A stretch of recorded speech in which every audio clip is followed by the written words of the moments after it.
I give a fuck? Why do I give a fuck? Why do I try so hard? Why do I care so much? Welcome to Why Do I Give a Fuck? A cross-cultural conversation between myself, Deanne Tate, and Johanna Thompson.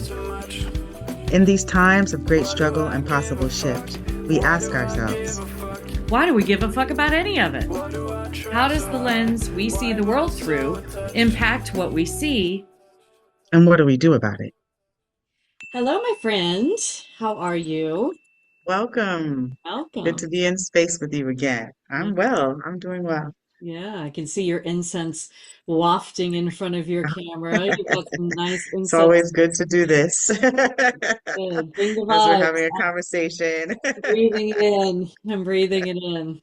So, hmm but I wanted to just jump right in because our last two episodes, we did a part one and part two talking about American exceptionalism, and I'm using air quotes for those who are listening to us. And, our last conversation, we talked about the concept of what would be considered an exceptional nation. What kinds of things would we like to see in the U.S. territory nation to have it maybe live up to the concept of an American exceptionalism, because we've talked a lot about how that's a title and a moniker and a title of being that America, people that live on US territory, like to ascribe to us, but we know for sure that that's not, it's a misnomer at best, at the very 100%. least.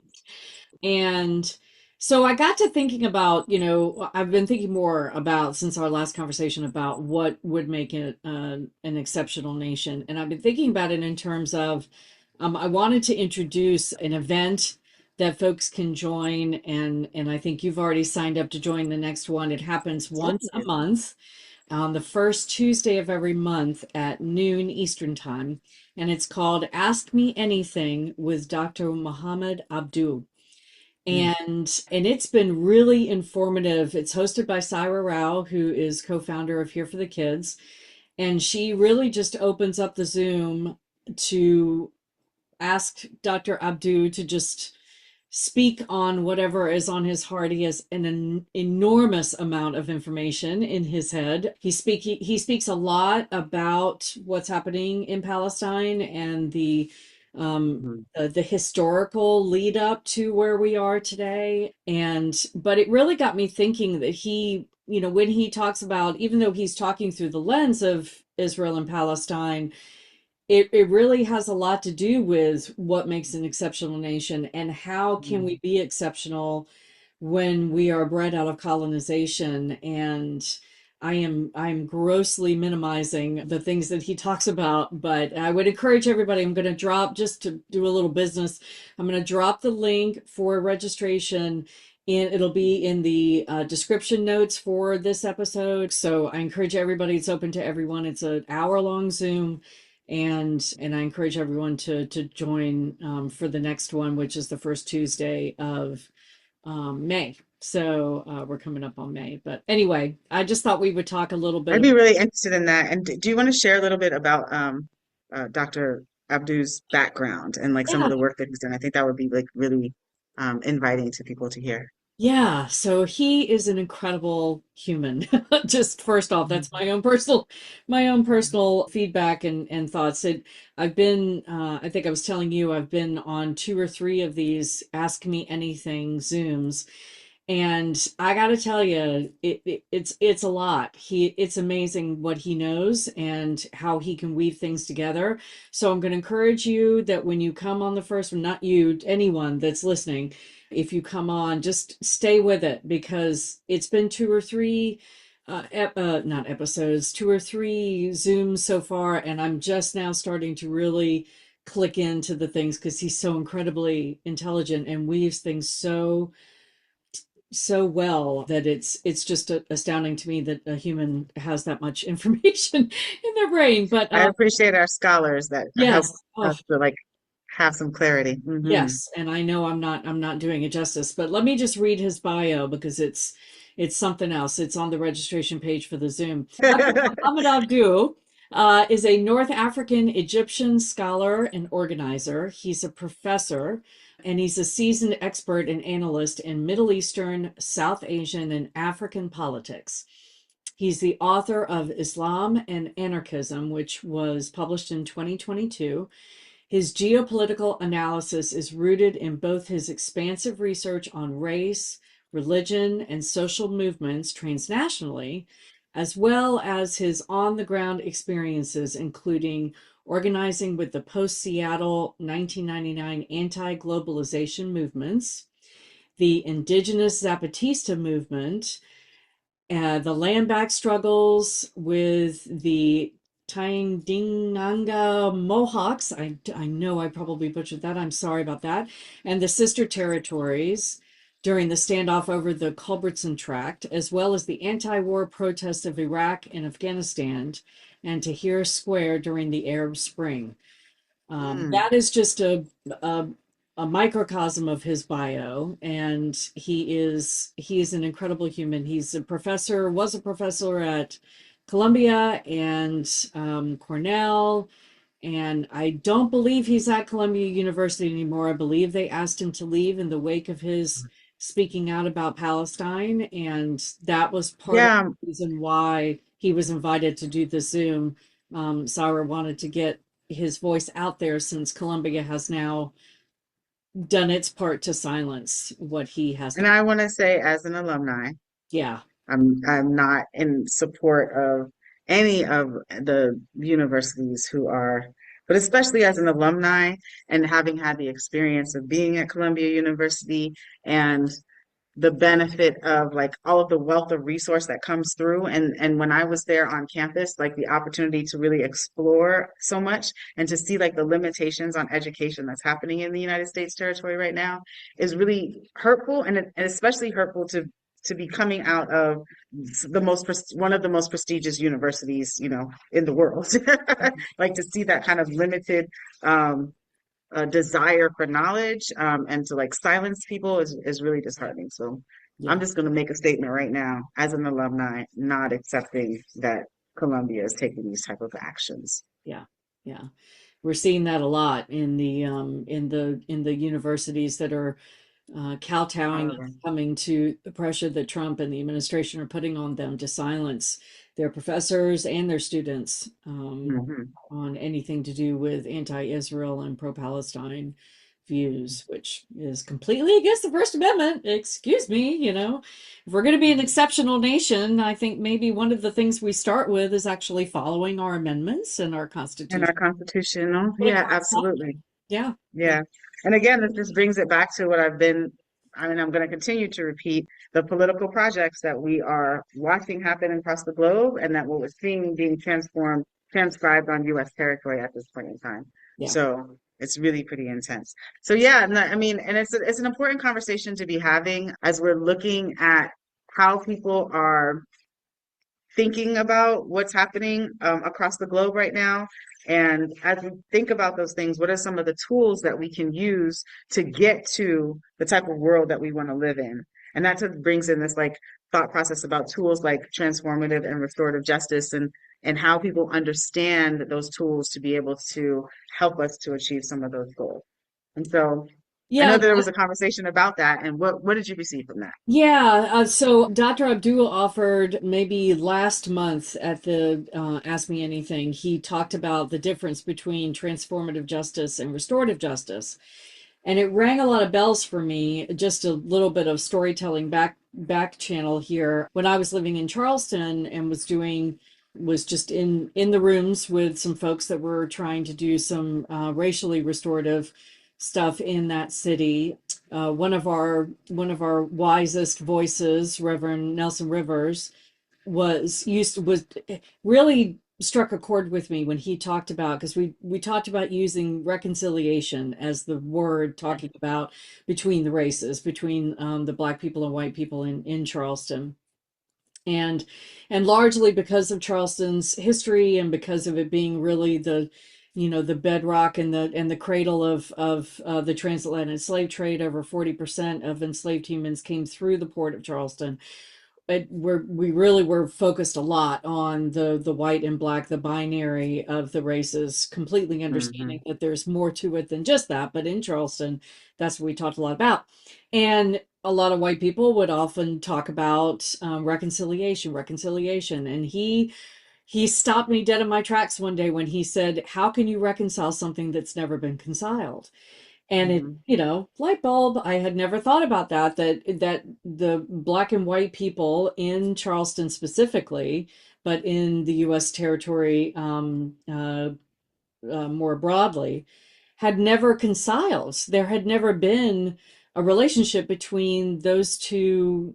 We understand that race is a social construct, but if we're going to identify people under those racial headers, there had never been conciliation between those two. And so, why are we talking about reconciliation? So, when Dr. Abdu brought that forward, that transformative justice was really the thing to be working towards, not restorative justice, it made me think of you, because I know that the work that you do in the Florida Restorative Justice Association, I just was curious what your thoughts might be on those two different concepts, and how that might land on you. So the thing that, well, I appreciate like kind of being able to dissect these different tools and the way that like we think about how they're used to help like get to transformation.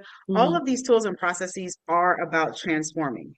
Hmm. The difference that I myself experience between restorative justice and transformative justice is that restorative justice is a much more interpersonal process Mm. to get to making amends after harm. Hmm. Whereas transformative justice is that next level in like your circle of existence. So, like you have your intrapersonal, interpersonal, then you have your like more extra personal, layers. And so with transformative justice, we're really looking at narrative understanding. We're looking at structures of society and community. We're looking at the roots of how we exist Hmm. and transforming that so that there's less harm. The thing Mm. that's really interesting is that we're seeing more harm being committed in our current legislation on US territory Yeah. that is antithesis to transformative justice, where we name what the harm is, acknowledge that harm has happened, speak about who has participated in that harm, and Hmm. then really look at the structures, processes, organizations, and mind thinking about how we exist, and then having conversations with one another to transform that. And then there's always a component in both transformative and restorative justice to make amends, because the amend part of it is the commitment to actually transforming the harm. And like in psychology, we know that when there's harm, to actually get into the healing process of the harm, you want to replace it with other experiences and things so that like you're able to move and along in your healing journey. So the amends part, when folks are asking for reparations or land back, those are some of the outcomes of transformative justice work, because it's like naming that there's harm, seeing how much obstacles, lack of resource, legislative pieces that like limit people from being able to have in an equitable way across the board support for the things that they need to exist and survive within the social contract with whatever nation you live in. That's where we're focusing the making sure that we are achieving some type of equity within the process of transformational justice. And Hmm. then going to restorative justice, the harm is named, you're able to bring the parties together. It's a much more interpersonal conversation, even if it's a community restorative justice process. It is more interpersonal, where you're bringing people into a circle to have a conversation to identify the the issues that have occurred, how they've been thought about, how they can be redirected, and then amends be made in Hmm. regards to that. Hmm. So Hmm. that is really what the difference is. I get so curious about how. So when I was listening to Dr. Abdu talk about, when he was talking about it within the context of what's happening in Palestine, and it reminded me of what Dr. Reverend Nelson Rivers said about, how can you reconcile something that's never been reconciled? I wonder if, because I know you do this work and you're speaking on these issues a lot more than I am, and I'm curious if do folks have a hard time understanding how to make amends in something as globally massive as a genocide or colonization and taking of other people's land? I mean, it's like I don't know. It almost feels like you can't. I don't know how you would fix that, or what would the amends be? I mean, that's where the land back comes in terms of giving back, that which you've taken, which to folks, that are listening to this on U.S. territory and the United States, we're talking about. We are actually on a land mass that was called Turtle Island by the indigenous folks that we took it from, and so if we were going to give land back, that would mean the United States would need to, give land back to the people that they took it from. And I know that scares a lot of folks, to think about, well, what does that mean for, what does that mean for the United States if we're going to give the land back? Where are we going to live, And so I'm curious about what your thoughts are. If I know that's a really big topic, but I'm thinking if we're going to be an exceptional nation, if the United States is working towards being an exceptional nation, not that I think we are, but if we were, wouldn't it start with that, right? Like owning what we did to the indigenous folks and then somehow making amends for those actions and I think that's a stopping point for a lot of people because it just feels so big. But I'll stop talking. I'd love to hear what your thoughts on. Yeah. So one of the first things that I'm thinking about within either of the processes, restorative justice and or transformative justice, that that is not the burden of the folks that are a part of the process Mm, to identify and determine what the amends look like. The folks that are harmed will be able to tell you straight up. yeah, This yeah. is what amends looks like for me. Well, however crazy, I always give this example in restorative justice, working with folks that have had like significant harm. So you're familiar with this case of a person who their child was killed while imprisoned Mm, and they want justice for their child being killed and in prison and then offering the process of restorative justice like all right, would you be open and willing to sitting in a circle with the what do they call it, the correctional officer mm, who killed your son and having a conversation asking them how the what actually went on because you've only seen the report, asking them like what was in their mind as they were doing this, asking them whatever questions you want to know about your child and their last moments of breath and all of those things, and then being able to communicate to them what it is that you feel about them telling you what the experience was like. And initially, when you've had that much harm and pain, people are like, hell no, all I want to do is have this person killed, dead the yeah. way that they killed my child. Like, that's the first most natural human response. And Mhm. then I'm offering well, that's we know that that's not, we don't live in an eye for an eye society or community in this moment, right? We have in the past. And since that's not realistic that this person would be killed in the same manner as your child, what are the other things that you could think of that could make you feel good? And the person didn't even have the facility to be able to conceptualize that. It was Oh, just like nothing that they could imagine. yeah. So I was just like, well, imagine if this person had to come to your house every single day and wash your car.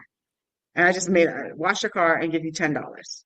And every single day, wash your car, give you $10 and tell you that they are sorry for killing your son and whatever else it is that you need to hear from that person on a daily basis until you were tired of hearing it and didn't need it anymore.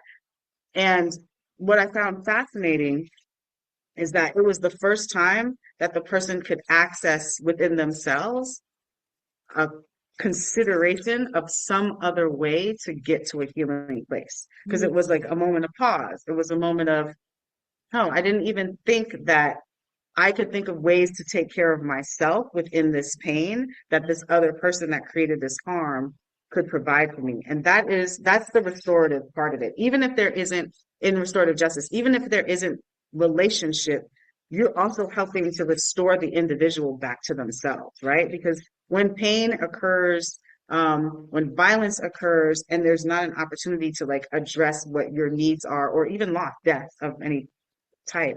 When you're not able to go through the process of the pain and the grieving and get something back from the person that harmed you, we Mhm. always think that getting like in you from our U.S. narrative, we always think that getting back is doing the thing back to the person. Like that's our natural human violence. Is like, no, Yeah. get them back.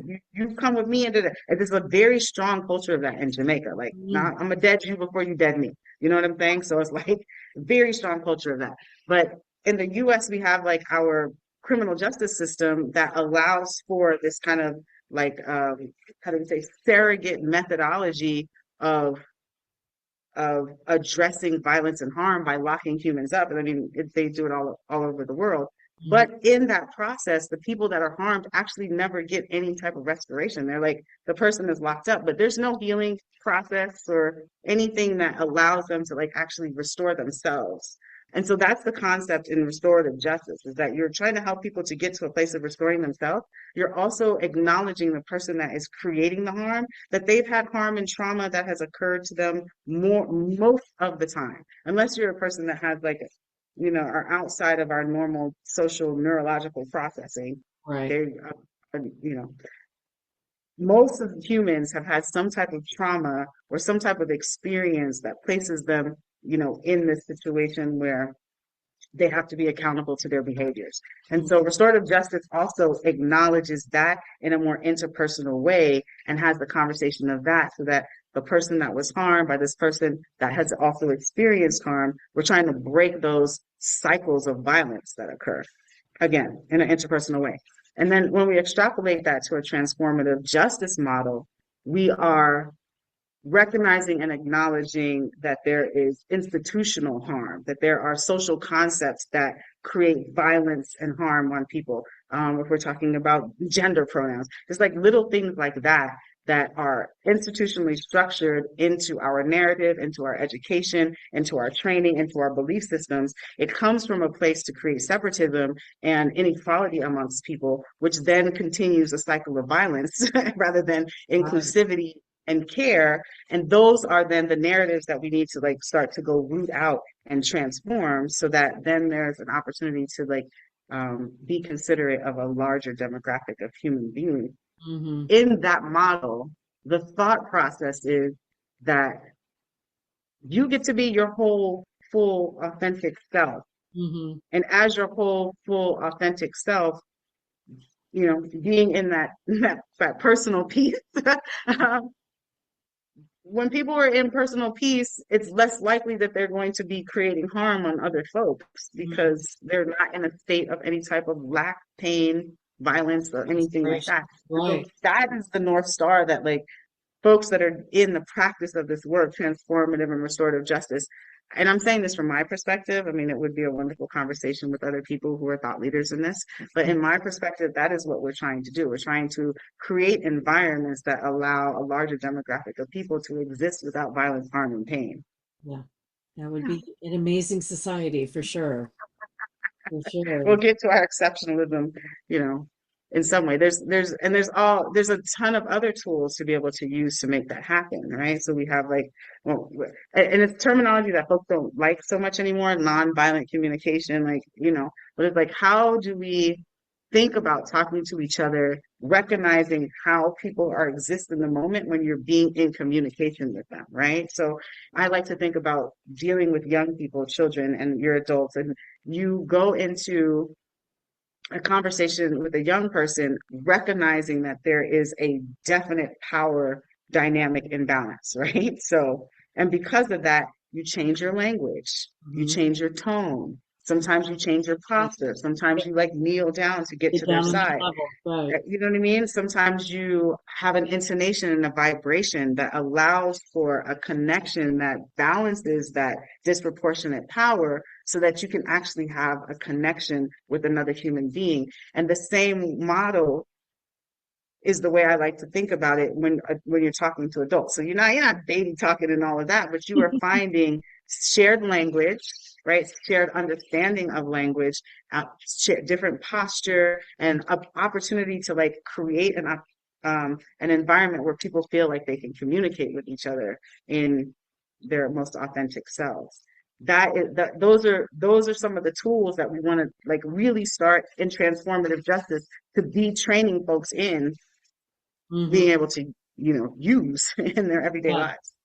Thank you for that framework. I mean, I'm a teacher by trade, so it's instinctive for me when I'm talking to a child to get down on their level and to, to do all the things that but I never thought about it as a balancing of power. I never thought of it that way specifically. I mean, I remember when I was a preschool director, I used to get on my teachers all the time because I would hear them say, "You don't say no to me." And I would pull them into the office and go, "Well, actually, we need kids to learn how to say no to people. Just because you're Mm, the tallest person in the room, you're setting kids up to be vulnerable for, all kinds of fuckery by adults if you yeah, teach them that just because you're they taller than have to. me, I'm not allowed to say Hmm. no to you.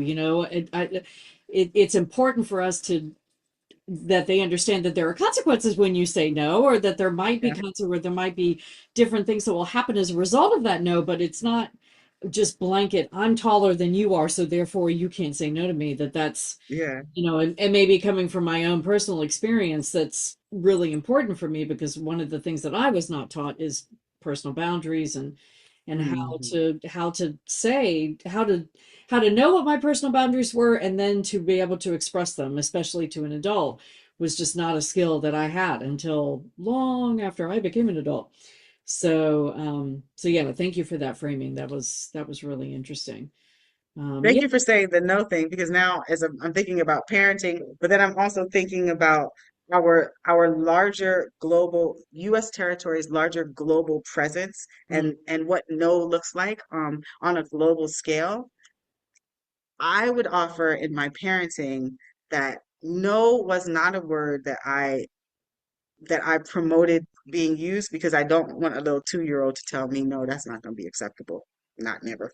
And what you mean no? That's not happening. But but that's not okay for me, which gives actual more information than the no, mm, right? Because the that's not okay for me is allowing somebody to say, like, for you to understand, like, the thing that you're doing can also be creating harm. We normally use the no, no, don't do that, don't touch, or whatever. No.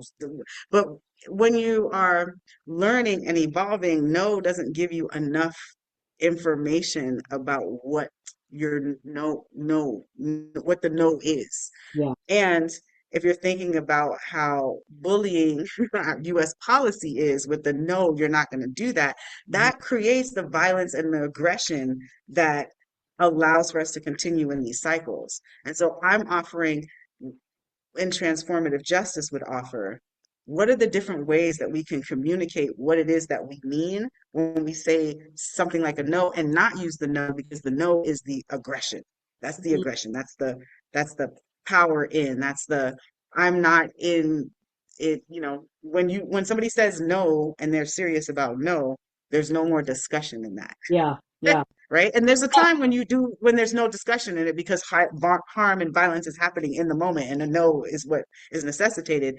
But in the negotiation of things, mhm, no shouldn't be the first thing because it doesn't allow for a conversation and it doesn't allow for real rooted understanding. mhm. And people need to be checking in with their rooted understanding because we've been taught so outside of what human relationships should look like. We've been taught so much individualism. We've been taught so much, I got to get mine, and that Zero is not game. sustainable. We're recognizing that Yeah. that's not sustainable. We need to live in collective societies. In a moment, AI is going to take us into a place where we are going to be extremely tribal again. And if we don't have the resources that we need because those that have power over us are cutting and limiting our resources, we are going to have to find other ways of communicating with each other. No's will be necessitated when it's like, no, I need my food. But there's also going to be like, how are we going to exist together when we need to figure out how we're going to share a resource? Absolutely. Absolutely. It kind of brings me back to our conversations before about binary thinking, and the Mm, no for me, it feels binary, it's a hard stop, but like you said, if we're not, sometimes no is the answer to stop the harm. But yeah, we just need more language. That's a really great way to say it. And you know, what an incredible society we might live in when we could discuss those kinds of things with each other in that way without just a hard stop. Hard stop. Having more context helps us to be more clear Mhm. about what it is that we're trying to achieve. Why do I give a fuck?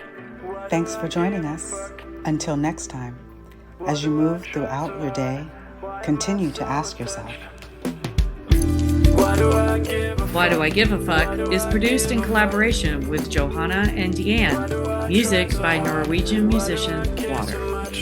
See you next time.